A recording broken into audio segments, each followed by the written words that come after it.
Hello everyone, आज भी मैं आपके लिए लेकर आई हूँ हमेशा की तरह कुछ नई टिप्स एंड ट्रिक्स और कुछ ऐसे घरेलू जुगाड़ जिससे आपकी डेली लाइफ आज बिल्कुल चेंज होने वाली है। तो चलिए फटाफट से बिना देरी किए वीडियो देखना शुरू करते हैं। वीडियो पसंद आई तो ज़रूर से लाइक कीजिएगा, दोस्तों के साथ ज़रूर शेयर कीजिएगा और चैनल को सब्सक्राइब करना बिल्कुल भी ना भूलें। तो चलिए बिना देरी के वीडियो देखना शुरू करते हैं। पहली टिप मेरी यहाँ पर है साबुन को लेकर।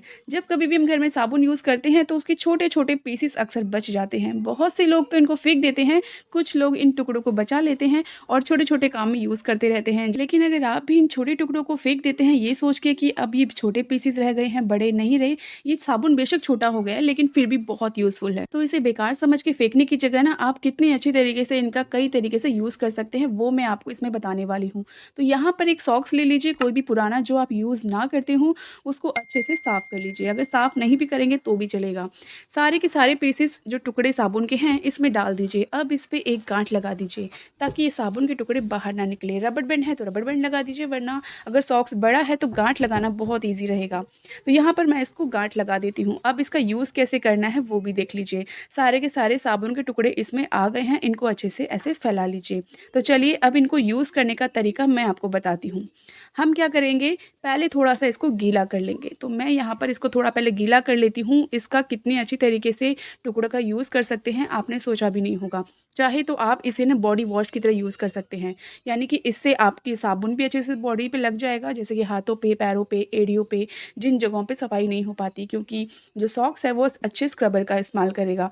और इसके अलावा अगर आप ऐसे यूज़ नहीं करना चाहते तो जैसे सिंक है, हमारा वॉश बेसिन है, किचन की या बाथरूम की टाइल्स हैं, इनका यूज़ करके ना आप इनको अच्छे से साफ़ कर सकते हैं। क्योंकि छोटे साबुन के टुकड़े होते हैं तो हाथों से फिसल जाते हैं, लेकिन अगर आप इन्हें सबको इकट्ठा करके एक सॉक्स में या कपड़े में बांध करके रख देते हैं तो ये निकलते भी कहीं नहीं हैं और अच्छे से चीज़ें साफ़ भी कर देते हैं। तो जैसे मैंने यहाँ इन सारे टुकड़ों को इसमें डाल दिया था और अच्छे से देखिए बिल्कुल वॉश बेसिन अच्छे से साफ़ हो गया है, किसी भी तरह की कोई गंदगी नहीं रही है और ना ही हमारी टुकड़े आपस में फिसल रहे हैं, इधर-उधर नहीं गिर रहे हैं। तो वॉश बेसिन भी अच्छे से साफ़ हो गया है, सारे साबुन का यूज़ भी हो गया है और हमने इनको बेकार भी नहीं जाने दिया। तो अगर आप भी छोटे-छोटे टुकड़ों को इकट्ठा कर लीजिए और इस तरीके से यूज़ कर लीजिए, तो आपके पैसे भी बर्बाद नहीं होंगे और उस बेकार पड़े चीज़ का यूज़ भी हो जाएगा। तो आई होप कि आपको ये टिप यूज़फुल लगी है। अगली मेरी टिप है नींबू को लेकर। आपने देखा होगा अक्सर कभी भी जब हम नींबू लेकर आते हैं, तो नींबू कुछ टाइम बाद ही ऐसे ख़राब होने लग जाते हैं। तो पहला तरीका तो हम सबको पता है कि इनको किसी भी पेपर में या किसी भी अखबार में कहीं भी या फिर जैसे कि फ़ॉइल पेपर होता है ना, उसमें भी आप रैप करके फ्रिज में रख दीजिए। इससे ये बहुत जल्दी से ख़राब नहीं होते हैं। तो ये तो पहला तरीका है। ऐसे रखने से ना ये लॉन्ग टाइम तक चलते हैं और जो नींबू काले पड़ जाते हैं, वो बिल्कुल काले नहीं पड़ते।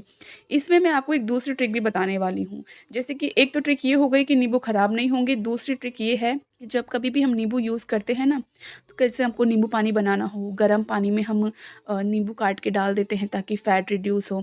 तो हम क्या करते हैं, जैसे नींबू काट देते हैं, कई लोग तो मशीन का यूज़ करते हैं, जो वैसे मशीन आती है ना नींबू निचोड़ने वाली, उसका यूज़ करते हैं। लेकिन आपने देखा होगा कि उसमें भी कई बार नींबू ठीक से निचोड़े नहीं जाते हैं। तो कभी भी आप नींबू काटने के बाद ना आप क्या करें, इसके ये जो सिरे हैं ना, इनमें कई बार नींबू का रस फँसा रह जाता है और ठीक से नहीं निकलता है। तो आप क्या कीजिए, नींबू कट करने के बाद इन सब में एक हल्का-हल्का कट लगा दीजिए, जिससे नींबू का जितना भी रस अंदर होगा वो ईज़िली बाहर आ जाएगा। तो कट लगाने के बाद ये बीज आसानी से निकल जाते हैं। अब देखिए सारा का सारा रस एक ही बार में निकल जाएगा। यानी कई बार जो नींबू टाइट होते हैं ना, उनके बीच में आप ऐसे कट लगा दीजिए। तो नींबू बहुत आसानी से और सारा इसका रस निकल जाएगा और उसके बाद इसको आप फेंक सकते हैं। तो आई होप कि आपको ये टिप भी यूज़फुल लगी है। अगली टिप की बात करें तो आपको पता होगा शूज़ में से अक्सर स्मेल आती है, सबके आती है, लेकिन कुछ लोग ऐसे होते हैं जिनके बहुत ज़्यादा स्मेल आती है। यानी कि अगर शूज़ को धो दिया जाए, उसके बाद अगर वो एक बार भी पहन लेते हैं ना, तो उनके शूज़ में बहुत ज़्यादा गंदी स्मेल आती है। वो स्मेल का कारण होते हैं उनके पसीने के बैक्टीरिया, जो कि शूज़ के अंदर स्मेल पैदा करते हैं। तो अगर ऐसी शिकायत आपके घर में भी किसी को है कि शूज़ पहनने के बाद बहुत ज़्यादा स्मेल आती है, तो आप क्या कीजिए, जो बेकिंग सोडा होता है वो रोज़ रात को अपने शूज़ में डाल दीजिए। अगर रोज़ स्मेल आती है ना, तो रोज़ ऐसा कीजिए और सुबह उठकर आप इस बेकिंग सोडा को साफ़ कर लीजिए। जितना भी बेकिंग सोडा का काम है, आप देखेंगे स्मेल सारी की सारी गायब हो जाएगी। किसी भी तरीके की बदबू बेकिंग सोडा के ज़रिए इसमें नहीं आएगी। रोज़ रात को आप ऐसा कर सकते हैं, अगर आपके शूज़ में से बहुत ज़्यादा स्मेल आती है या रोज़ आप इनको साफ़ नहीं कर सकते, क्योंकि रोज़ तो हम शूज़ को धो नहीं सकते, क्योंकि इनको सूखने में टाइम लगता है। लेकिन अगर हफ्ते में एक बार भी आप शूज़ को धोते हैं तो स्मेल तो चली जाती है, लेकिन कई बार नहीं भी जाती है। तो आप इस ट्रिक का ज़रूर से यूज़ करें।